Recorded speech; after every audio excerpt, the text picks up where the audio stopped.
Hi, welcome to the 8th class Visakhapatnam. Now the topic is on English grammar. It is also useful for TET and DS examinations and also other competitive examinations. మనకి బేసికల్గా English అంటే English తెలియాలన్నా లేకపోతే ఇంగ్లీష్లో మాట్లాడాలన్నా English నేర్చుకోవాలన్నా మెయిన్గా types of sentence తెలిసి ఉండాలి. ఇది దేనికి తెలిసి ఉండాలి, అసలు ఎందుకు టైప్స్ ఆఫ్ సెంటెన్స్ అని అంటే మనకి ఫండమెంటల్ వెబ్స్ అంటే బీ ఫామ్ వెబ్స్ ఉన్నాయి, హ్యావ్ ఫామ్ వెబ్స్ ఉన్నాయి, అలాగే డూ ఫామ్ వెబ్స్ ఉన్నాయి, అలాగే కొన్ని మెయిన్ వెబ్స్ ఉన్నాయి. వాటి యొక్క యూసేజ్ని సెంటెన్స్లో ఏ రకంగా ప్రయోగిస్తాం అనేది తెలిసి ఉండదు అన్నమాట. ఈ స్ట్రక్చర్ తెలుసుకుంటేనే టైప్స్ ఆఫ్ సెంటెన్స్ తెలిస్తే మనకి ఆ లాంగ్వేజ్ ఈజీగా అర్థమవుతుంది. అలాగే మనం మాట్లాడటానికి కూడా వాటిని మనం ఈజీగా మాట్లాడవచ్చు. కనుక మనకు మెయిన్గా టైప్స్ ఆఫ్ సెంటెన్స్ అనేవి టెట్ అండ్ డిఎస్ ఎగ్జామినేషన్ సంబంధించి చాలా ఇంపార్టెంట్. ఎందుకంటే దీని మీద ప్రతి ఎగ్జామ్లోనూ 1 or 2 క్వశ్చన్స్ ఇవ్వడం అనేది జరుగుతుంది. కనుక ఈ యొక్క చాప్టర్ మీద ఫోకస్ చేసినట్లయితే మనం ఈజీగా 2 బిట్స్ మనం ఆన్సర్ చేయడానికి అవకాశం ఉంటుందన్నమాట. ఇందులో చూసినట్లయితే టైప్స్ ఆఫ్ సెంటెన్స్ కింద ఇలా 4 డివిజన్స్ అంటే 4 పార్ట్స్ అంటే 4 టైప్స్ ఆఫ్ సెంటెన్స్ కింద డివైడ్ చేస్తుంటాయి అన్నమాట. Number 1 assertive sentence or declarative sentences. Assertive అన్నా డిక్లరేటివ్ అన్నా ఒకటేనండి, జరుగుగా స్టేట్మెంట్స్ అన్నమాట. వీటిలో మళ్ళీ ఎఫర్మేటివ్ సెంటెన్స్ ఉంటాయి, అలాగే నెగిటివ్ సెంటెన్స్ ఉంటాయి, అలాగే ఎంపటిక్ సెంటెన్సెస్ ఉంటాయి. అంటే ఇక్కడ మనం 3 టైప్స్గా సబ్ డివిజన్ చేసి ఉంటాయి. ఏంటది? Affirmative, negative, emphatic sentences. వీటి గురించి చెప్తాం. ముందు బేసిక్గా 4 అవ్వగానే వీటి గురించి 1 by 1గా మనం ఇక్కడ చూద్దాం. తర్వాత ఇంటరాక్టివ్ సెంటెన్సెస్. ఈ సెంటెన్స్ ఎవరో క్వశ్చన్ మార్క్ అనేది ఉంటుంది. Main ask a question and ends with a question mark. ఇది బిట్లో అడుగుతాడండి. ఇది దేని వల్ల అంటే ఇంటరాక్టివ్ సెంటెన్స్ అంటే దేనితో ఎండ్ అవుతాయి అంటే క్వశ్చన్ మార్క్తో ఎండ్ అవుతుంది అనమాట. ఇది దేనికి? ఆస్క్ ఏ క్వశ్చన్ రాయడానికి కోసం ఉపయోగిస్తాం అన్నమాట. అలాగే వీటిలో మన 2 టైప్స్ ఉంటాయి. ఎస్ఆర్ నో టైప్ క్వశ్చన్స్ అని, అలాగే డబ్ల్యూహెచ్ఓ టైప్ క్వశ్చన్స్ అని ఉంటాయి. ఎస్ఆర్ నో టైప్ క్వశ్చన్స్ అంటే మనకి ఇందాక చెప్పుకున్నట్టు బీ ఫామ్ వెబ్స్. బీ అంటే ఏంటంటే జనరల్ బీ అంటే ఉండుట. బీ ఫామ్ వెబ్స్ ఏంటి? యామ్, ఈజ్, ఆర్, వాజ్, వర్. ఇవన్నీ కూడా మనకి యాక్టివ్ వాయిస్ అండ్ ప్యాసివ్ వాయిస్లో మనం మార్చినప్పుడు బీ ఫామ్ అనేది మెయిన్గా అక్కడ ఇంపార్టెంట్, ప్రధానమైన పాత్ర పోషిస్తుంది అన్నమాట. అలాగే నాకు పాత వీడియోలు వెళ్ళినట్లయితే active voice and passive voice మీద మీకు కొన్ని వీడియోలు అందించాను. ఒక 6-7 వీడియోస్ ఉంటాయి. అవన్నీ కూడా గ్రామర్ మీద బేస్ చేసి కాకుండా ఒక సింప్లిఫైడ్ టేబుల్ ద్వారా మీకు ఎక్స్ప్లెయిన్ చేయడం జరిగింది. మా వీడియోలు చూడండి. యూట్యూబ్కి వెళ్ళి ఎడ్యుటెక్ రమేషన్ ఓపెన్ చేయండి. అందులో మీకు ప్లేలిస్ట్కి వెళ్ళినట్లయితే కొన్ని చాప్టర్ వైజ్గా డివైడ్ చేసి ఉంచాను. అందులో మీకు కావాల్సింది డైరెక్ట్ అండర్ స్పీచ్ కానీ, యాక్టివ్ వాయిస్, ప్యాసివ్ వాయిస్ కానీ, ఆర్టికల్స్ కానీ, ప్రపోజిషన్ కానీ ఇవన్నీ కూడా మీకు చాప్టర్ వైజ్గా ఇవ్వడం అనేది జరిగిందనమాట. ప్లేలిస్ట్కి వెళ్ళి చూడండి. ఆ తర్వాత బీ ఫామ్ వెబ్స్లో be form, do form, have form. Do forms అంటే do, does, did. Have forms అంటే హ్యావ్, హ్యాజ్, హ్యాడ్. ఇవన్నీ కూడా వీటిని ఏ విధంగా ఉపయోగించడం అనేది ఇందులో మనం నేర్చుకోవచ్చు అనమాట. ఆ తర్వాత WHO type questions. WHO type అంటే ఒక మనం ప్రశ్న అడగాలంటే డబ్ల్యూహెచ్ఓ టైప్తో అడుగుతాం. డబ్ల్యూహెచ్ వర్డ్, ఆ వర్డ్ ఉపయోగించి అడుగుతాం అనమాట. ఏంటి ఇక్కడ డబ్ల్యూహెచ్ వర్డ్స్ అంటే హూ ఒకటి, what, when, where, whom, which and how. How కూడా దానిలోకి వస్తుందండి. మరి హౌ అనే డబ్ల్యూహెచ్ వర్డ్ కాదు కదని అంటారు, కానీ ఇది క్వశ్చన్ అడగడానికి ఉపయోగిస్తుంది కదా. అందువల్ల హౌ అనే వర్డ్ కూడా ఈ గ్రూప్లో చేరడం అనేది జరిగిందనమాట. How is also called WH word, దీని కింద వస్తుంది. అలాగే ఇంపరేటివ్ సెంటెన్సెస్. ఇంపరేటివ్ సెంటెన్స్ అంటే ఇక్కడ మీకు సెంటెన్స్ బిగిన్ వితౌట్ సబ్జెక్ట్ అనేది లోపిస్తుందండి. సబ్జెక్ట్ మనం అర్థం చేసుకోవాలి. ఏ విధంగాను చూడండి, ఇక్కడ క్లోజ్ ద డోర్ అన్నాం. క్లోజ్ ద డోర్ అంటే యూ క్లోజ్ ద డోర్ అని అర్థం. యూ అనే సబ్జెక్ట్ ఉందనుకోవాలి, కానీ ఇక్కడ సబ్జెక్ట్ అనేది రాయడు. ఇవన్నీ కనుక వీటిని ఇంపరేటివ్ సెంటెన్స్ అంటాం.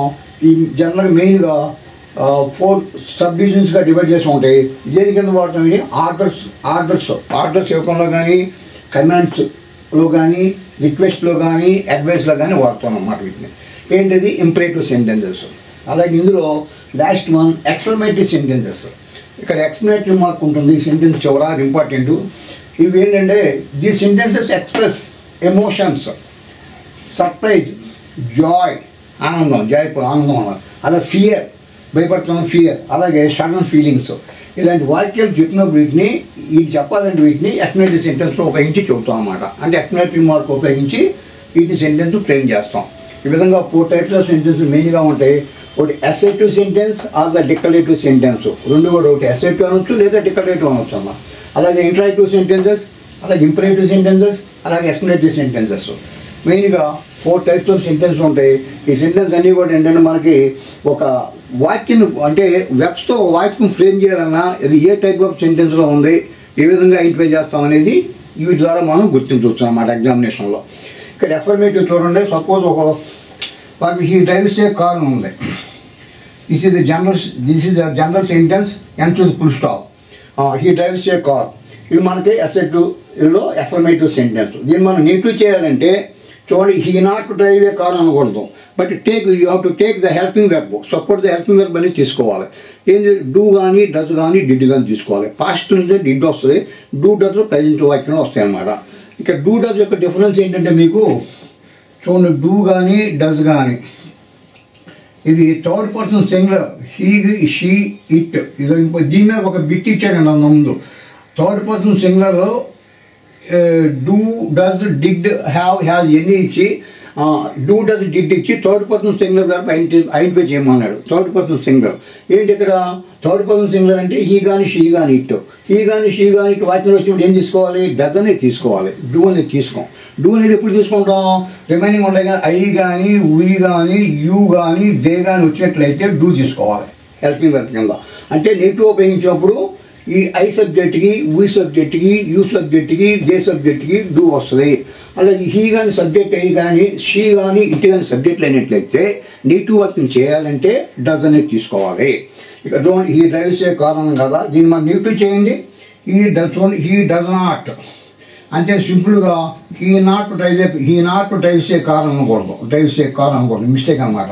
ఇక్కడ ఇంకోటి ఏంటంటే వీటి పక్కన ఎప్పుడు కూడా అంటే డూ కానీ డస్ కానీ పక్కన ఎప్పుడు కూడా ఏంటంటే డూ కానీ డస్ కానీ ఇప్పుడు కూడా వెర్బ్ అనేది మెయిన్ వెర్బ్ 1 వస్తుంది without S or ES form. ఆ వెర్బ్కి ఎస్ కానీ ఈఎస్ ఫామ్ కానీ ఉండదు. అంటే డస్ ఇక్కడ డూ కానీ డస్ వచ్చినప్పుడు మెయిన్ వెర్బ్ 1 చోటు ఇక్కడ డ్రైవ్ ఉందనుకోండి, డ్రైవ్ అనేది మెయిన్ వెర్బ్ కదా, he does not drives a car అనకూడదు, ఇది మిస్టేక్ అనమాట.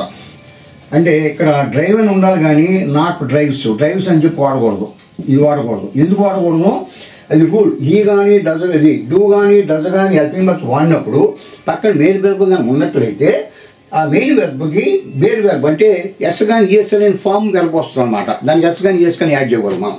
అలాగే గో ఉందనుకోండి, గోస్. ఇక్కడ he does not goes to school, తప్పు ఇది. ఇక్కడ డస్ నాట్ గోస్ కాదు, గోస్ అనేది రాంగ్. ఈ డస్ నాట్ గోనే, ఈ డస్ నాట్ గో అనాలి. అది ఆ విధంగా అనమాట. ఇప్పుడు సబ్జెక్టులు ఈ కానీ షీ కానీ ఇట్ కానీ అయితేనే రిమైనింగ్ వాటికి డూ వాడతాం. ఆ డూ వాడి పక్కన మెయిన్ వెర్బ్కి ఎస్ఆర్ఈఎస్, డూకు ఉండదు డస్కు ఉండదు, రెండింటికి వాడడం. డూ డస్ ఉపయోగించినప్పుడు మెయిన్ వెర్బ్ ఒకటే తీసుకోవాలి, ఆ వెర్బ్కి ఎస్ఆర్ఈఎస్ అని మెయిన్ వెర్బ్ తీసుకోవాలి. అదనమాట రూల్ ఇది.